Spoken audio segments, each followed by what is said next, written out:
लोकसभा चुनाव के पहले चरण की वोटिंग को लेकर चारों तरफ चर्चाएं हैं कि पहले चरण में कौन बाजी मारता नजर आएगा, किसके लिए माहौल बनता नजर आएगा, किस पार्टी का जनाधार ज्यादा यहां पर जमीनी स्तर पर नजर आएगा। सवाल बना हुआ है क्योंकि कहते पूत के पांव पालने में नजर आ जाते हैं। ठीक वैसे ही पहले चरण की वोटिंग भी काफी हद तक स्थितियां साफ करेगी कि इंडिया दल का पलड़ा भारी है या इंडिया दल का पलड़ा भारी है, जो तीसरा मोर्चा बनाकर अपने अपने राज्यों में चुनावी मोर्चा संभाले हुए हैं, या फिर कुछ विपक्षी पार्टियां जो बड़ी पार्टियां हैं लेकिन अकेले चुनाव लड़ रही हैं, उनको किस तरीके से इस चुनाव में तरजीह मिलती नजर आएगी, इस पर भी सबकी नजरें बनी हुई हैं। फिलहाल अगर हम देखें तो इंडिया दल ने अभी तक पीएम कैंडिडेट अनाउंस नहीं किया है। इसके पीछे की दो वजह मानी जा रही है, आपको वो भी बताएंगे। लेकिन दूसरी तरफ आप देख रहे होंगे मायावती खुद को पीएम फेस मान चुकी हैं और दूसरी तरफ बीएसपी भी लगातार यही कह रही है कि उत्तर प्रदेश में 50-60 सीटें जीतकर 80 में से मायावती को ही प्रधानमंत्री बनाने का आगे काम करेंगे। ये बहुत बड़ा दाव हो सकता है।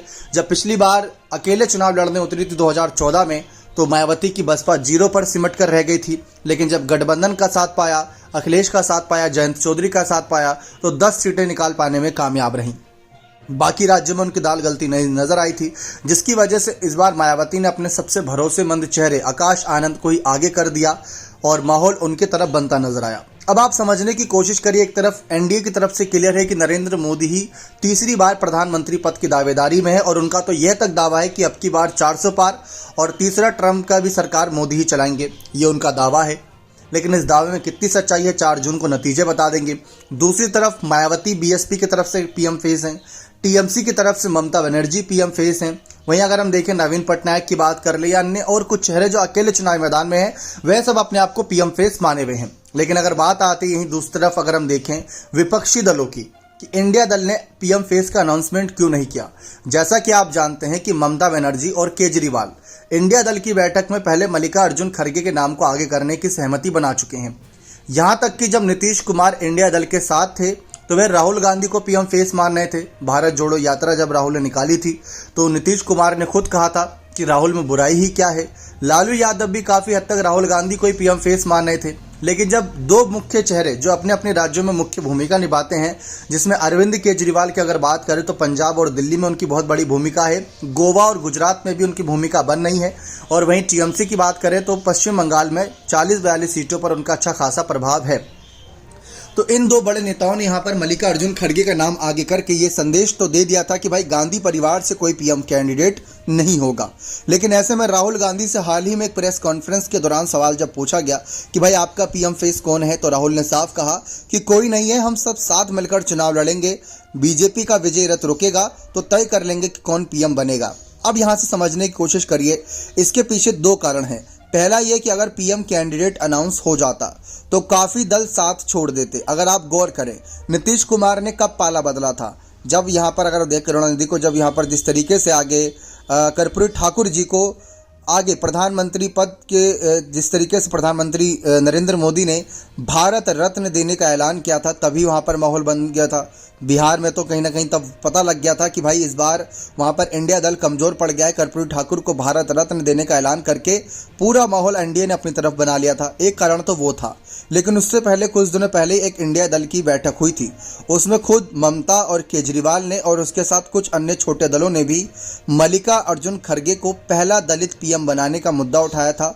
इसी वजह से नीतीश कुमार काफ़ी हद तक नाराज़ हुए थे, क्योंकि उनको ना तो संयोजक, ना ही यहाँ पर उनको चेयरपर्सन और ना ही पीएम फेस, जबकि नीतीश कुमार ने ही इंडिया दल की नींव रखी थी। देखा जाए जो ये चुनावी माहौल बना है इंडिया वर्सेस एनडीए, इसकी शुरुआत ही नीतीश ने करी थी। बाद में भले ही ये कहा जा रहा हो कि इसको कांग्रेस ने हाईजैक कर लिया, इंडिया अलायंस पर अपना कब्जा कांग्रेस ने जमा लिया, फिर बसपा को साथ लाने की कोशिश थी ताकि मायावती को कांग्रेस आगे करके दलित वोटर का साथ सकती। लेकिन नीतीश कुमार ना तो मायावती से मुलाकात करे क्योंकि खुद का दलित वोट बैंक वह लेकर चलते हैं, और दूसरी तरफ अगर हम देखें तो काफ़ी हद तक नाराज़गी राहुल के प्रति भी थी, क्योंकि उनको नीतीश पर भरोसा नहीं था। लेकिन नीतीश इसलिए अलग हो गए थे। अगर अब आप समझे कि अगर इंडिया दल पीएम फेस का अनाउंसमेंट कर देता तो अखिलेश यादव को जो उम्मीद है कि अगर उन्होंने उत्तर प्रदेश से 35-40 सीट जीत ली और आगे पूरे इंडिया दल ने रोक दिया भाजपा का विजय रथ, तो वहाँ पर अखिलेश को भी पीएम बनने की उम्मीद है। दूसरी तरफ ऐसे ही महाराष्ट्र में उद्धव ठाकरे और शरद पवार उम्मीद लगाए बैठे हैं कि अगर हमने महाराष्ट्र में बड़ा खेल कर दिया तो हम में से किसी को पीएम पद की दावेदारी मिल सकती है। 40-42 सीटों पर ही, ज़्यादा सीटों पर नहीं, 40-35 सीटों पर ही, क्योंकि कई बार आप देखते होंगे कि गठबंधन की स्थिति ऐसी बनती है कि 30-35 विधायक होने के बाद ही मुख्यमंत्री बन जाते हैं। जैसा कि महाराष्ट्र में 39 विधायक लाने के बाद ही यहाँ पर एकनाथ शिंदे मुख्यमंत्री बन गए थे, जबकि भाजपा के पास 105 विधायक थे और 39 विधायकों के समर्थन से ही मुख्यमंत्री बन गए थे एकनाथ शिंदे।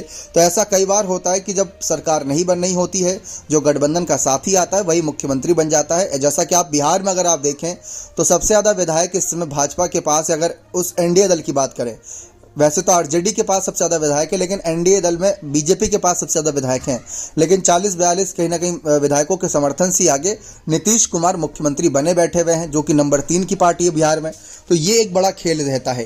अब इसी उम्मीद में मायावती भी लगी हुई हैं कि अगर वह कोशिश करेंगी और 35-40 सीटें जीत लेंगी, इसीलिए बार बार बीएसपी भी यही दावा कर रहे हैं कि हम 60-65 सीटें जीतेंगे, तो वहाँ पर मायावती के लिए भी पीएम पद के दावेदारी के रास्ते खुल जाएंगे।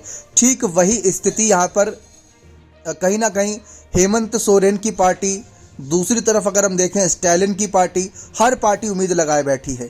लेकिन अगर पीएम कैंडिडेट पहले ही राहुल गांधी को बना देते या खरगे को बना देते तो सबको पता चल जाता कि यही पीएम बनेंगे और इसलिए मेहनत कम होती। ठीक वैसे ही कांग्रेस मुख्यमंत्री के चुनाव में भी करती है कि जैसा आपने राजस्थान में देखा होगा, गहलोत और पायलट में कितनी तगड़ी जंग थी, लेकिन उन्होंने सीएम फेस का अनाउंसमेंट नहीं किया था ताकि वहां पर माहौल बना रहे। यही बात बहुजन समाज पार्टी भी भली भांति जानती थी। जी हाँ, मायावती ये बात जानती थी कि वह अगर इंडिया दल के साथ जाती हैं तो उनके पास पहली बात इतनी सीटें हैं नहीं कि वह वहाँ जाकर पीएम कैंडिडेट बन जाए, क्योंकि 10 सीटें ही उनके पास थी तब हाथ में, और उसमें से भी काफ़ी सांसदों ने साथ छोड़ दिया था। दानिश अली, अफजाल अंसारी, साथ ही साथ अगर हम देखें तो संगीता आज़ाद, कहीं ना कहीं रितेश पांडे, 4 तो ऐसे ही सांसद थे जो साथ छोड़ चुके थे। तो मायावती वहाँ पर कमज़ोर पड़ जाती। उनको पता था कि वहाँ पर उनको पीएम पद की दावेदारी नहीं मिलने वाली, जिसकी वजह से मायावती इंडिया दल के साथ तब जाने की सोचेंगी जब उनके हाथ में सीटें होंगी, तब वह बार्गेनिंग कर सकेंगी। लेकिन अभी ना तो मायावती के पास इतनी सीटें थीं और दूसरी तरफ मायावती के अपने ही अलग मुद्दे थे, क्योंकि देश को जिस तरीके से अभी तक चलाया है 2 पार्टियों ने, भाजपा और कांग्रेस, यही 2 पार्टियों का अच्छा खासा दबदबा रहा है शुरुआत से ही। या तो कांग्रेस रहती या तो भाजपा। यही मायावती ने भी आरोप लगाया कि साल 2007 में जब हमारी सरकार इतनी अच्छी तरीके से चल रही थी तो भाजपा और कांग्रेस डरी हुई थी कि कहीं बहुजन समाज पार्टी धीरे धीरे देश पर ही आगे ना बढ़ जाए, देश में ही अपनी सत्ता ना कायम कर ले। यही बात अरविंद केजरीवाल ने भी खुले मंच से कही थी। उन्होंने कहा था कि भाजपा और कांग्रेस की नाक में हमने दम कर रखा दिल्ली और पंजाब में, इसी वजह से भाजपा और कांग्रेस हमारे खिलाफ आरोप गढ़ रही है। वह नहीं चाहती कि कोई तीसरी पार्टी बढ़ पाए आगे। सिर्फ 2 ही पार्टियां देश में रहें, पक्ष और विपक्ष के तौर पर कांग्रेस और भाजपा। कोई तीसरी पार्टी आएगी तो दोनों का ही काम खराब हो जाएगा, सबका काम खराब हो जाएगा। इसी वजह से जो पीएम पद की दावेदारी है वो समझने की बहुत ज़्यादा ज़रूरत है कि एक बहुत बड़ा गणित है, बहुत बड़ा रणनीति है, बहुत बड़ा यहाँ पर क्षेत्र है, जिसकी वजह से यहाँ पर बहुजन समाज पार्टी सुप्रीमो मायावती ना तो इंडिया दल में गई और ना ही विपक्ष उनको पीएम कैंडिडेट बनाया। क्योंकि विपक्ष को एक अगर पहले से ही पता होता कि मायावती पीएम फेस बनेंगी या स्टैलिन बनेंगे या उद्धव ठाकरे या अखिलेश या राहुल या खरगे, तो कहीं ना कहीं बाकी दल नाराज होकर एक एक करके साथ छोड़ना शुरू कर देंगे और उनके समर्थकों का भी मनोबल टूटता नजर आएगा। बने रहें चैनल के साथ। बहुत बहुत धन्यवाद।